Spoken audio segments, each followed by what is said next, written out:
Noir si blanc.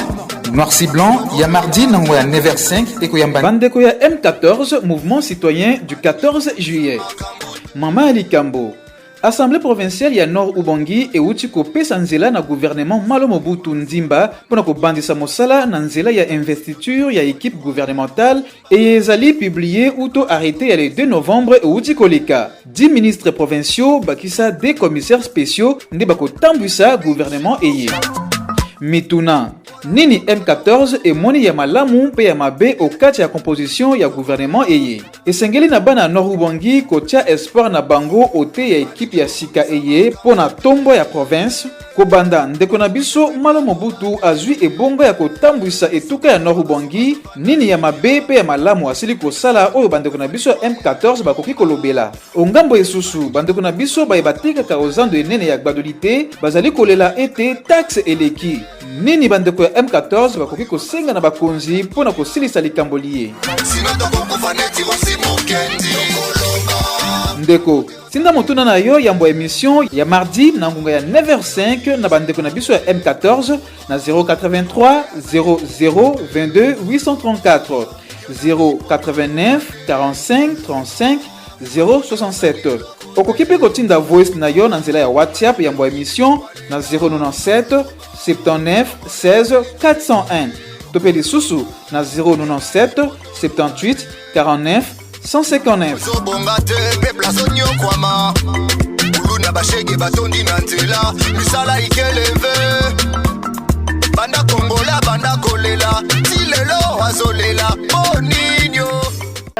Radio Liberté, topes minoa sombote di susumingi, bipai biso mozola na biso.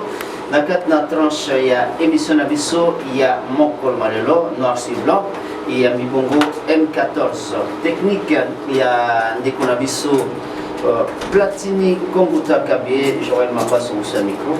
BVT émission na biso les années na bandeko bele pour bazo contribuer pour la réalisation na yango.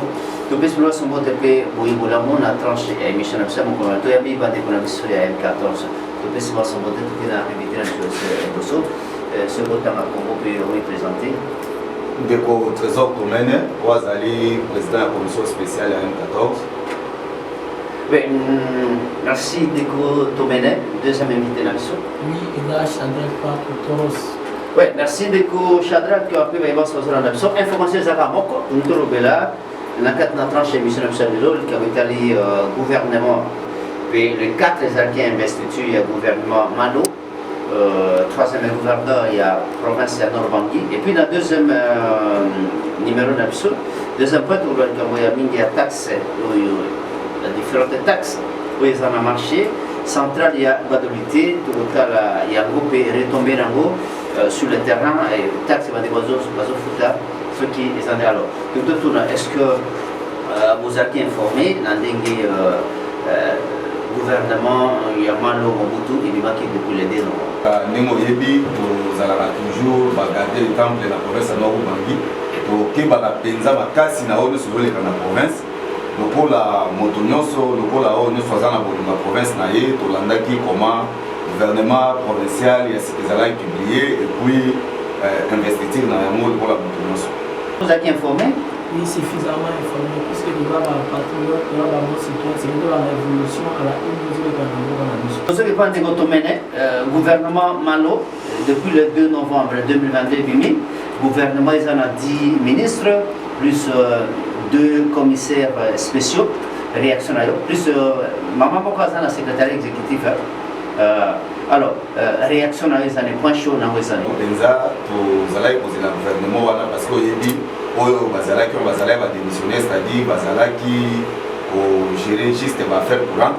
Il a fallu un nouveau gouvernement au kota na musala par rapport na maba tango tikali na ngo pour que depuis ça gouverneur à sika possibilité ya pour résoudre le problème aux populations ya Nord Ubangi na yango. Donc to landaki amona bokebi bobimi ya gouvernement wana vraiment ils allaient important que yango koma pour un problème au Nord Ubangi parce que tu dois continuer na ba démissionnaire. Voilà un peu oyo kwa kozala lokola réaction en bas en attendant tout compte vraiment na mozindo ya solo na biso. Ele na ba ndeko banso bazola na biso pe bazota na Naitando tupena bilili tozali na ministre intérieur la sécurité affaires coutumières mwana mboka mbokoli ya Maurice wabinga mingi moke eza na ndeko biso Patrick Kimbala aza na finance et économie ndeko na biso mbokoli aza mwana bado pour préciser ndeko na biso Patrick Kimbala ministre ya kala ya finance et économie aza mutu territoire ya Yakoma toza na ndeko na biso Bede Wakayo José azosukube na agriculture eza ndeko Alawe Mando Didier Otibusinga chargé na ITPR yebuto a remplacé comité toza na ndeko Donza Charles toujours territoire ya Businga yebuto aza budget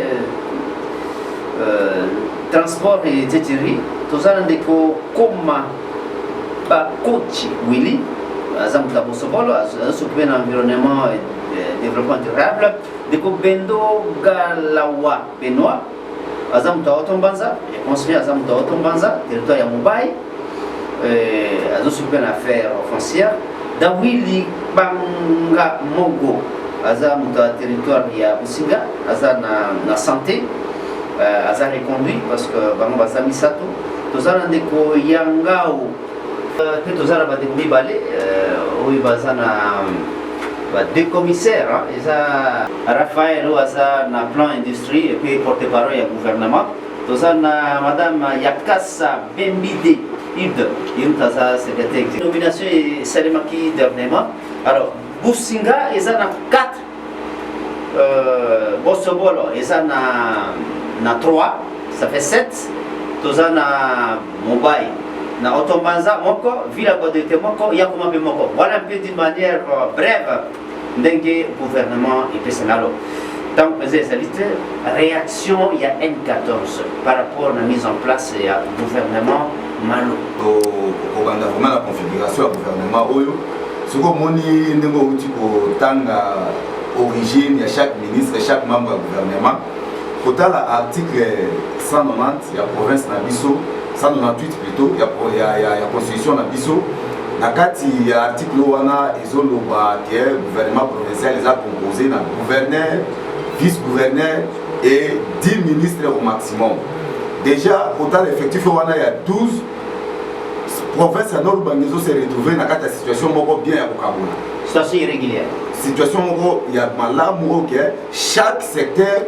ya province à nord bangezo ville ya badolite pour se représenter c'est-à-dire gouverneur de la province originaire de Badolite a servi, vice-gouverneur originaire il y a secteur à Pandu a servi et les 10 autres secteurs qui ont bénéficié moko na poste ministériel moko pour la configuration mais au moment malgré gouvernement et ça prolongé jusqu'à terre il y a province à nord bangi où ils a retrouvé là c'est déjà un problème par rapport à la représentativité provinciale où ils a garanti par la constitution ça c'est de 1 et aujourd'hui deuxième problème où ils allient migration du gouvernement ils ont montré ça lien il y a chaque ministre avec un député électeur et un nouveau gouverneur ça c'est déjà un problème et ça problème où ils doivent connaître avec les électeurs autrefois moto na moto a préféré qui azalana un représentant au sein de la gouvernement et ça pour longola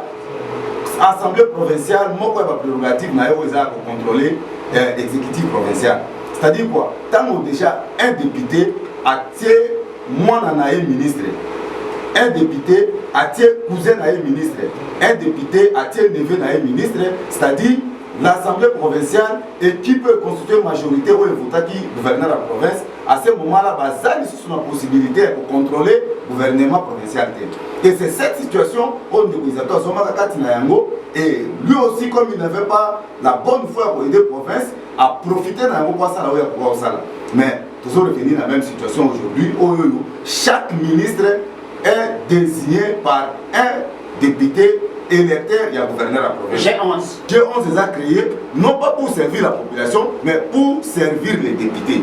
Nous avons avec cette alliée le gouvernement touché par le régime financier, tu as le régime financier, tu touches même par secteur, ou peut pas chaque député électeur et gouverneur a placé un chef de secteur pour assurer le contrôle et un moment de tout ça dans la province.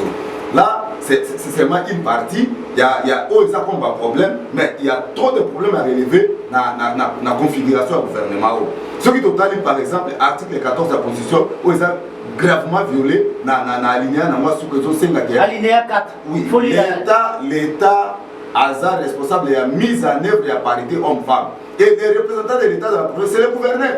Alors, gouverneur, dans la constitution du gouvernement, il n'a même pas tenu compte de la représentativité à Bassi. Alors que c'est lui qui est censé garantir mise en œuvre des dispositions. Et si on peut lire 14 alinéa 4, la femme a droit à une représentation équitable au sein des institutions nationales, provinciales et locales. Oui. Mais c'est l'État qui est censé garantir la mise en œuvre de ces dispositions. Et la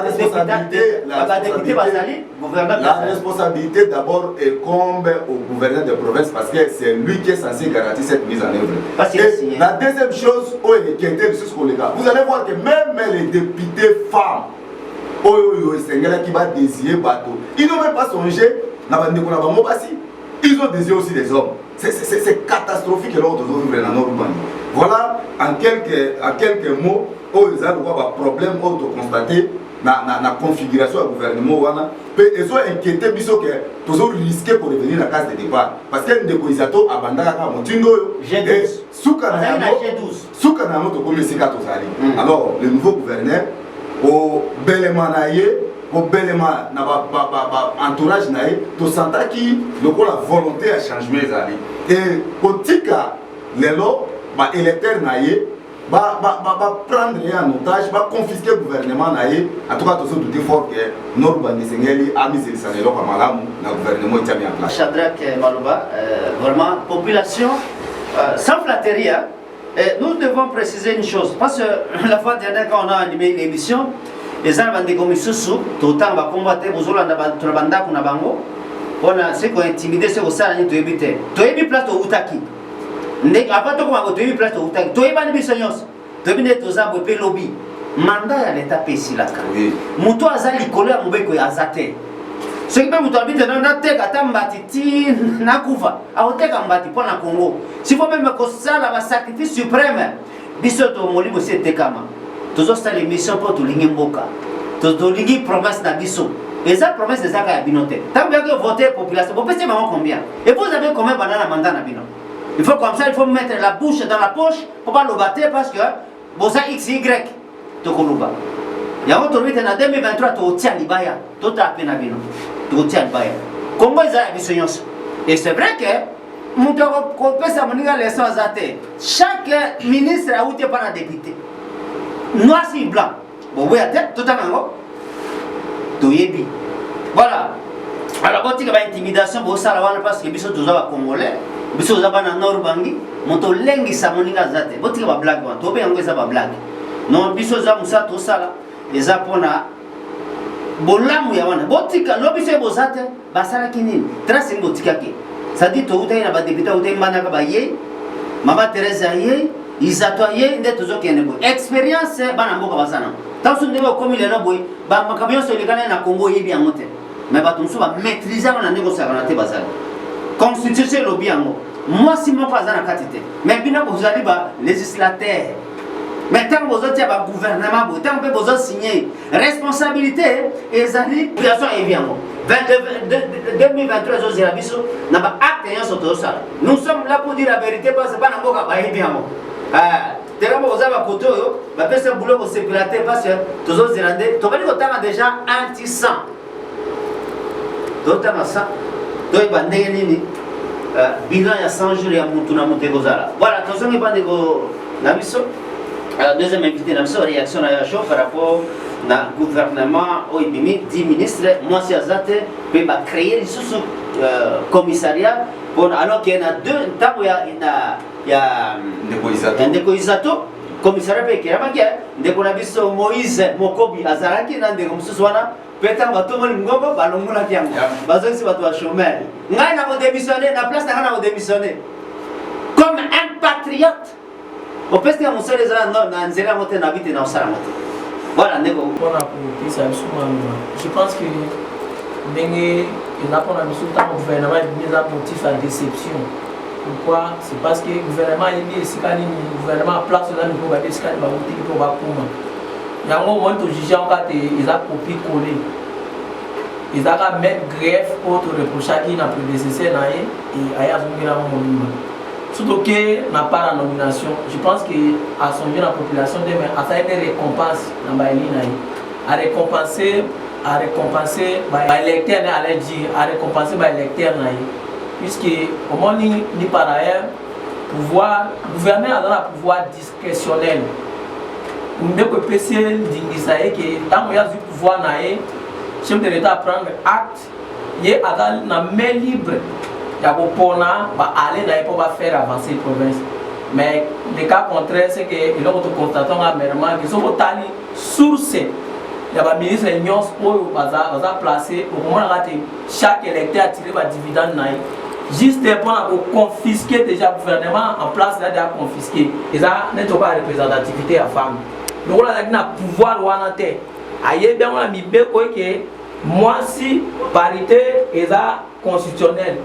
Il devrait agir dans le pouvoir pour imposer, malgré que ceux qui sont électeurs, mais qui peuvent changer peut-être des pères que un passage pour que investir dans le salaire. Mais là, il faut préciser une chose. Oui. Après, parce qu'il y a la loi 08. Et le but est tant que le gouvernement a élu. Une année, on a montré que ça a été. Même les élus, bien. Et loi on a protégé que tant qu'on a élu une année mobimba il faut lire donc voilà c'est ça voilà quoi parce que loi ils ont protégé les années yo doit bien on dit bien comment non mais député yo comment dit mabakambo tous les lois dans la province balibé que tu as la place pour tout ça pression parce que mon awa tout ça na makambo Italie makambo la province et dans le cas modèle, c'est un gouverneur toujours à peser dans la pointe.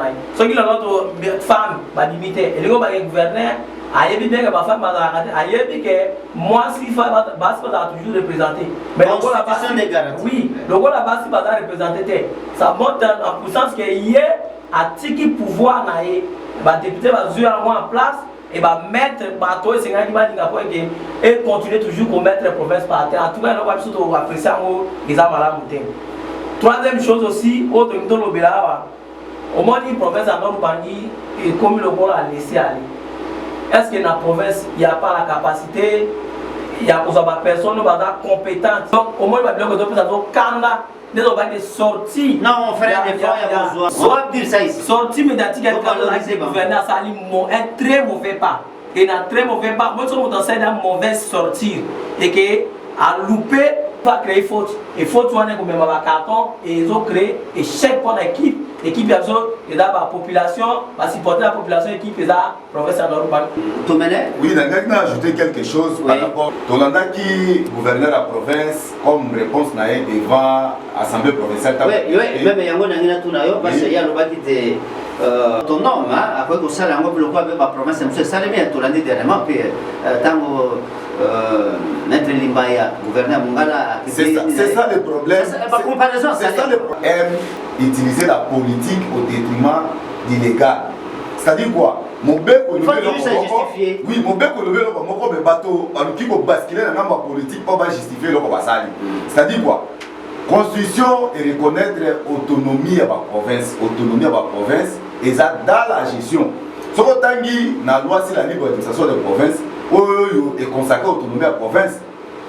Na katia lo wana bazolo bandé par rapport à comment province a coquille ko créer ba taxe, comment province a coquille ko mobiliser recettes, comment province a coquille ko gérer recettes naie dans des projets à développement ou ba investissement dans la province.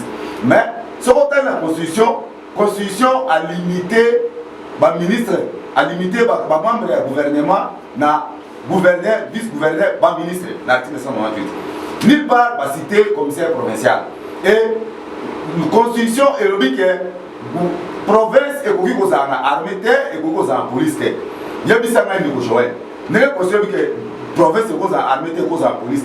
Si on a l'autonomie de la province, le gouverneur de la province a été armé. À côté de la police, là, c'est tromper les gens. Vérité, c'est que les gens utilisent la politique au détriment de la loi. Mon père, comme moi, gouverneur de la province, vice-gouverneur et au maximum 10 ministres. Ni pas comme commissaire provincial.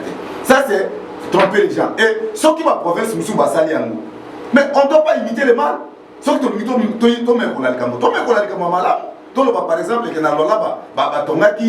gouvernorat, assemblée provinciale, là c'est bon. Mais tant que nous là, vous reconnaître la montée, vous taper poitrine à la montée. Voilà ce qui énerve et ça va et c'est parce que ce nous allons continuer à chercher à servir les gens, à satisfaire les gens au lieu de satisfaire la population. Le programme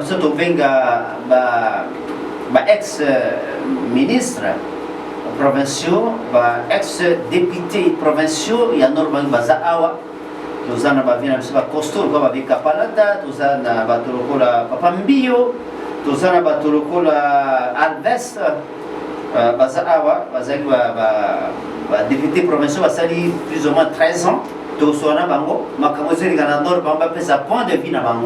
Apparemment, nous avons dit que nous avons besoin de Tobanisi Makambango. Oh, bateau babanisa makambo ya province depuis 2006 bazali. To recourir na bango ba umbeli mingi. Biso dosaka ba 5 ans matobimi. Bato mususu ba osaka 5 ans babimi ba voter ba molisuté. Mais bato ba sali 13 ans des mandats na ba glissement, bazan ba expérience. To retourna bango, to zapela ba député nationaux ba sénateur. Oh bazali to retourna bango ba interpréter biso na makambo zo kana noro bangi, bato bazali. Na ba mikando to tangaka. De côté universitaire, nous vous rassurons que tous les cadres universitaires n'ont pas de renseignez-vous, on vous dira. Parce que nous avons 2 pieds sur terre. Tous les gens n'ont pas de donc vous avez un ministre, vous avez un député, vous avez un DG, vous avez un soldat, vous avez un major, colonel, primaire. Donc vous avez une réaction à tout. Alors, dès que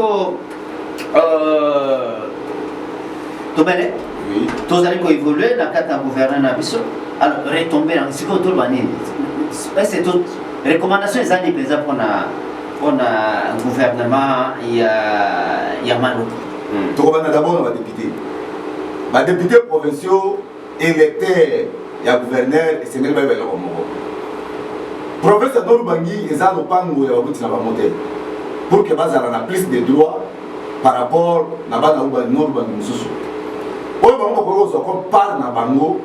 l'élection, il y a le gouverneur Malo, pour le moment, il y a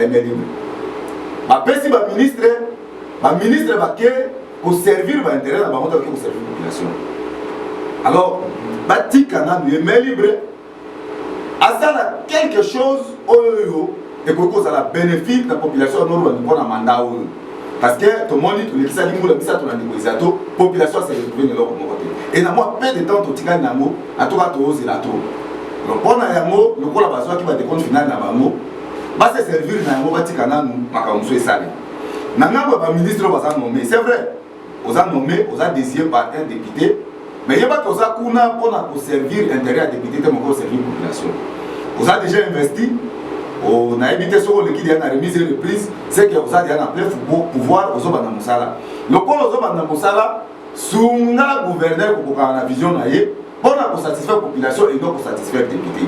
Ce qui est obtenu pour satisfaire les députés, en tout cas, M14, vous allez très regarder à chaque fois, et puis à Hollande, comme on a dit non. Pour le gouverneur, nous pensons que le Seigneur a s'émancipé dans l'électeur. Azar gouverneur, il y a 11 terres. Azar gouverneur, il y a Norubangi, on a population Norubangi, peut être député professionnel dans l'Assemblée provinciale. Ce qui n'a pas électeur avec d'autres députés, on a pour décanter développement ou déclenchement et développement de la province de Norubangi. Voilà en quelques mots les recommandations de Gouao Zalanayango pour le gouvernement qui a mis en place. En tout cas, tous les la mingi. Par exemple, le problème de Zéla dans Norubangi, tous les Banzela et Sengel Bato va s'étaler dans Moussala. Balukata moyen na kati ya inane offrir Norubangi nzuzi kokota mongala que population a la facilité à évacuer au nous faisons la production là et au sunga province qui va continuer au servir ma oui. Ouais, recommandation pe na molo na basa plus trésor lobi. Je pense d'abord na ba député. Ba député ba boss assurer c'est ngaki ba ça la bonne province. Nakisa, c'est qu'elle va voter, bah, il dit jusqu'à preuve contraire, il dit moi quoi, va député, va ça, l'émission va voter. Banda va voter, bah, oui. Et dit moi que ça, c'est loi y a province. Exact. Est-ce que tant on va pour les cas, et là on y bâtit les provinces, trace ni bâtit les provinces, ils ont participé son. Je pense qu'il y a une sanction, ils ont calamité. Deuxième recommandation, est-ce que le contrôle parlementaire, on a bâti qu'à gouverner, à ça la choix naïe, et bah on va faire d'accord na mise sur la temps là. Comment on fait évoluer ma campagne province puisque bah on a yébe sigane to outil là qui dès de commune là quoi. Il fallait pas dans la base zone à la carte on va ça amisa là na monsieur le gouverneur je pense que a toujours na pouvoir discrétionnaire les atteint à ba ministre sous observation et d'ici 3 mois moto na moto à passer la tâche. So que moi que tâche de concatère aller à mettre à côté parce que on a mettre la population mais à prendre du courage pour voir naé ou à quitter à mettre à l'écart pour que province na biso et que les besoins to kan sepete et sengre qui gouverneur élu mal Mobutu tant doit attendre combo ya maréchal Mobutu baso mona ndeye Mobutu a incarné yé ça dit yé azam koko ya Mobutu o bâtissé ya ville ça dit pas que vous payez les gars beaucoup comme on a eu des solutions mais gouverneur sincèrement c'est tout ça tous à la carte à bateau au bêti ma bé pas kangi au maboko sincèrement pas kangi au maboko au sate voilà au sérieux au sérieux conseil au niveau de la consultation au sérieux de la société civile au sérieux de la confession religieuse au sérieux de la bateau na bateau. Et tant que vous avez différentes couches sociales, vous devez avoir une idée. Que ça, et là, on ne pas que ça, mais vous n'avez pas fait ça. C'est vrai qu'on a un peu gâté, on maîtrise un peu gâté. C'était la vérité. Oui. Parce que vous avez dit que vous avez monté. Et au moment même, chaque qui va dire ça, chaque député peut au moins 4 personnes, 6 à 4 personnes comme ça, et puis ça peut gouverner tant qu'on choisir. Mais ce moment qui va passer qu'à moto, bien que le gouverneur ne le connaît pas, entourage n'est payé bien, Azala Nani, il est là. Les gens ont la capacité, la potentialité, ils sont mais ils ont 5 mois à bonne volonté. Comment tu veux la tête que nous avons la loi là-bas, nous avons le gouvernorat, tous les gouverneurs sont locataires. Depuis la décentralisation, gouvernorat locataire. Cher gouverneur, excellence, Malo Mobutu, est-ce que c'est normal que plus de 6 ans, gouvernorat locataire?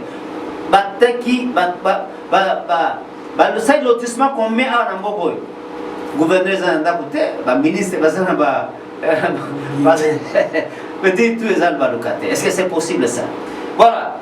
Makambo mingi ilubesali tozolo bapo tozaba na mboka et puis tout à l'intérêt il y a communauté na biso parce que quand on soit décollé mais tous on a sima mingi tozu deuxième point na biso tozu to bali kambo ya ba taxe na marché central ya ba dolité ndeko trésor tomene est-ce que la fois dernière au baki kamboana est-ce que vraiment solution islami ba taxe les op ça mais c'est normal ce qui au lobby de copier pour ça qu'on a pas taxe les en basant dans la mission avant que Ndeko Shadrach ameka pour brosser situation ba taxe aux en marché central la ville à Badolite na kozonga moi si mamoké depuis to banda au lobby la likambo to soit qui va plainte belé ba maman na biso ba hote kana zandu kokokana na situation ba taxe na niveau ya marché pe contrepartie na yango c'est l'état offrir bango alors par rapport à la démarche wana na moni ko sala le 3 mois oyo to bandi ko belemana mondele mboka maire de la ville ko soloana tout autour ya kolela ba maman na biso na niveau ya marché to évoluer na ye à un certain moment à proposer qui ko réunir ba couche nyonso ezala ba association ya ba vendeur na marché ezala ba taxateur administrateur ya marché na biso ensemble to ko étudier quelles sont les taxes qu'on peut garder et quelles sont les taxes qu'on peut élaguer dans le marché de sorte que maman na biso na niveau ya zando ba comme quand même na pour respirer par rapport à la réalité bazo vivre.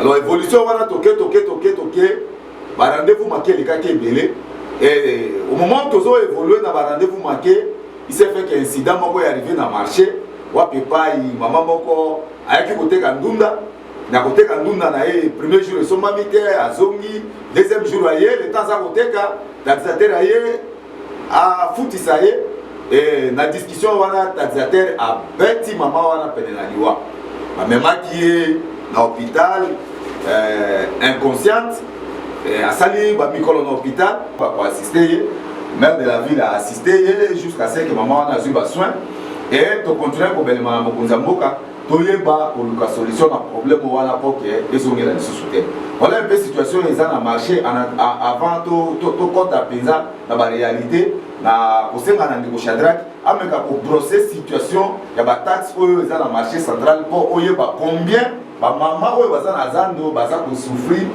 vie réalité ya mboka na biso na province ya Nord Ubangi. Ça va, merci de votre... Il faut y avoir un contrôle. Et contrôle l'État va faire wana et c'est ni que ba on va faire l'État donc après moi quelque chose pour ba aussi ka banda pour na bango bana ba peut pas servir na ndenge o e bani na mototu. Mais chose grave na marché donc au moins le problème à taxe certes les lois et comme ils ont un problème ils sont ba indo le gola ba congolais volume tout za bango exacté.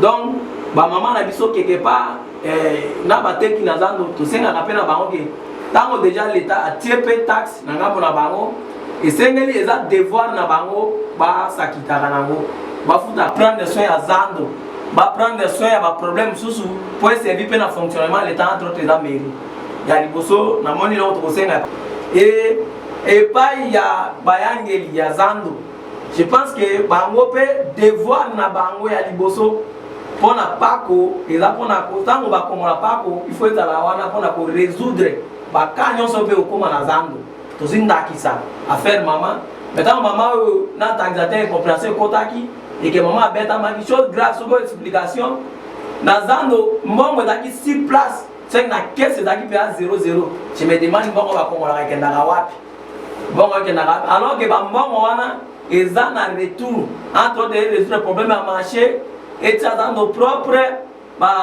conditions hygiéniques il faut ça pour la servir comment il va utilisateur à marché mais chose grave là qu'on a et ça le magasin je pense que taxe journalière ils ont d'abord 5 il y a une taxe journalière va vous 200 francs deuxième taxe journalière na comme il y a produit agricole toujours na 200 francs troisième taxe journalière 200 francs c'est environnement quatrième, il y a agriculture 200 francs, puis cinquième, c'est agriculture. On est fait journalement du lundi au samedi par semaine, 2 fois. Il y a taxe et hygiène, donc 2 fois par semaine. Et troisième taxe, une fois, il y a salon. Alors, au moment où ce qu'on dit, tout le monde a un peu comme ça analyse.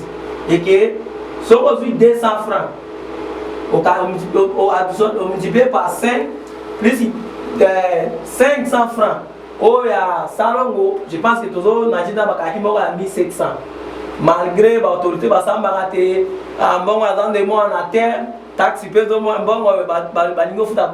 mais ça aussi, nombre de population, oh, ils sont de 1000, 500. Mais tu peux dire que c'est simple, tout ça, tu as 1700, oh, ils ont chaque jour, multiplié par. Donc 1700 multiplié par 100 personnes. On a marché tout à l'heure dans ils ont réduit 100 personnes. 100 personnes, c'est échantillon. On va foutre régulièrement. Tu dis à 100 personnes. 1700 multiplié par 100 personnes, je pense que tu as 170 000 francs. Oh, ils ont par jour. Et si on dit 1700, 170 000 francs. On multiplie par mois, ça veut dire 6 jours fois 4 semaines, c'est 24 jours. Je pense que mon montant total est 4 80 000 francs congolais. Et attends pour 4 80 000 francs congolais. Mais ce qu'on dit dans le Magambo pas, c'est l'administrateur, comme il va tout son pena mela zinga monaï, mais les fils qui retour, il y a une installation hygiénique. On regarde dans le Mawa. Attends la trine moi côté. En tout cas, ils ont ça la passe. Je pense que peut-être la boutique la veine Ouais, ça va. Avant que le trésor soit pour permettre tout la réaction à la population par rapport à ce sujet de Bosso et puis tout Kenya pour tout chiter. Tout la réaction à l'auditeur. Va pesi parce que le gotika il y a ça dans nous ça mais va mingi de va pesi point de vue na bango ils se rencontrer dans différents points où il faut qu'il y a. Ils sont dans les réactions où les gani, je pense que nous sommes à Kingambo Moko, il y a une seule personne où à l'obéi contraire à Opso Tozolo. Peut-être à maîtriser les Kambamo. Tant que le gouverneur a tout le gouvernement a essayé de non, les gouverneurs avaient le plein pouvoir. Quand Mokolo Bassiaka, président Siaka, ordonnance d'investir, Azali a un plein pouvoir. Donc, à partir de Mokolo, Wana, à Kokaki de engager province, à Kokaki pour ça, la Nyoso, on a voulu ma province. Exactement que non, ce qui gouvernement est bimi, ne Wana Bandi Moussala, non, Abandaki Moussala depuis. Ça, c'est les 1. Tant que Moussou Azol, parce que parce qu'il y a évité. Nous, on veut demeurer des légalistes. Oh, mon bec au lobby, il y a mon tout ça. Mon bec au lobby qui est bassi bazar. Le roi, mon bec au lobby qui est bassi bazar. Après, ça va me dire à maman, il y a mon toit sur le banc, est-ce qu'il y a un maïla qui passe nana tangana bana basi oyo soko bozana yozo sentir que awa ngana osakanate yaza mahela likiba basi nyonso. Merci encore une fois. Ndeko Max to peso merci toujours à la carte deuxième si je ne sais pas c'est toujours la ngonga ndeko moko ko biso te ndeko yo abetaki mwasi wana komoni Saïd mais c'est Saïd azo tout à tout parce que na sanction te azongire musana epe za bodondo ke basaringani basangani ndeko moko ndio ko biso ko mona ndeko Max. Merci de Max pour la réaction. On devrait réagir par rapport à nous. Selon la Guinée a vu autour de l'Ikambo, on a maire à Lubaki, il est déjà suspendu, mais le Sénat qui est sous la suspension, va tenir à disposition, il y a OPJ ou il y a un magistrat pour que Ayokai. Et cette étape, tu évites parce que c'est bientôt on a une autre réunion à la maire de la ville et considère qu'il a fait une semaine d'activité, investiture, et puis va marche, va bilok à Ningwana. Nous avons la réunion peut-être ça la semaine. Alors, dans la zone par rapport à détail à bataille rapidement Charles a outil au PESA ce qu'on a dans comment on a babicha taxe mo ba binga taxe à produit agricole au qui sur la seconde taxe sur agriculture qu'est-ce que to zuno to ebino nuance là entre produit agricole et agriculture to quel zo quelque part mon taxe monsieur zana hygiène monsieur zana salubrité test ko to zo ba non nuance nini et c'est quand il ba taxe mi balé kabani to zo ba non modèle et taxe et ça des contreparties à service public. C'est-à-dire l'État a salé le komoko, oyo oye ko salé la ya mope c'est mieux le fouta. Mais ce qu'on a par exemple les taxes à hygiène. Ça lui peut-être va mati tu vas maman va boka ka tout le monde va pousser zo ramasser à moi. Peut-être. Mais hygiène c'est tout un service à l'État. Après bisayo de Joël un jour na zando to sala ngana de ko odan. To kuti maman moko afuka me sika zoteka. Azo suba. Na tourner na mon administrateur yaka tala d'idée humaine les awara bino bozo collecter mongo chaque jour na zando oyo mais zando zata na toilette te zando zata na place où moto akosa petit besoin te mais mongo nyoso bozo zo kendo wa mais soki tozo na calcul oyo réponse des amis azara na réponse te azana réponse te ayibisi soki toza mutuna na merde ya ville. Mais il y a des administrateurs. Mais oui, apparemment il est étiquette. À ce moment-là, il y a Zawana moi pour représenter le Moko. Ce qui nous ont mis à calculer. C'est-à-dire, rapidement calculer parce que. Calculer les Chadra Kauti pour ça. Imaginez que tu réduis l'utilisateur qui a marché en 100 personnes. C'est pour arriver là-bas. Oui, 100 personnes seulement où on fout la taxe régulièrement chaque jour. Donc, si on tenir compte à 100 personnes, on a 4 80 000 francs congolais par mois. Même si on a déduit les dépenses qui ont marché. Mais, attention, on dit qu'à la 500 000, ces 500 000 là font quoi dans le marché central? Vous allez constater que même la mairie à Ville à Badolite et si comme la banque est dans Ngambo, mairie a un compte bancaire. Est-ce que vous comprenez? Ça dit que moi, les autres ont ma poche à bateau et tout servir bateau au moment où il y a trop de problèmes à résoudre. Comment nous avons un bateau? Au comment on a bateka bisika nyoso parking est arrêté. Bateau à vélo, bateau tina balabala, bataximen batondi na balabala nzela kolekisa te. Maintenant esengeli tosala quelque chose na mboko obima na mboko oyo otanga kelasi quelque part otambola omona makambo ozwi opportunité ya kodirige sala makambo oyo omona quelque part mpona mboka na yo mokolo koleka babeta liso na kombo na yo. Malheureusement mpa na biso bato bazwaka responsabilité mais bakomaka na kotika ya population quelque chose oyo population okokanisa bango nango un jour te. En tout cas c'est malheureux. Comme la souka, parce que on lui m'a mais merci de vos champi. J'avais habité tous les 100 jours dans le volet bango, M14 à la regardant, et puis pour ne pas simple regardant. Merci de vos champi, on a des réactions d'ailleurs, vous êtes libres. Ok, pour la kolapa, pour monsieur comme la souka, tous un problème d'atteinte. Kolapa, na makamuyo to tulubaki, awa tulubaki, makami balé, tulubaki il y a gouvernement, il y a gouverneur. Mobutu Malo, il y a les deux. Donc, on a investi les 4. Tozaraki na l'économie sur M14.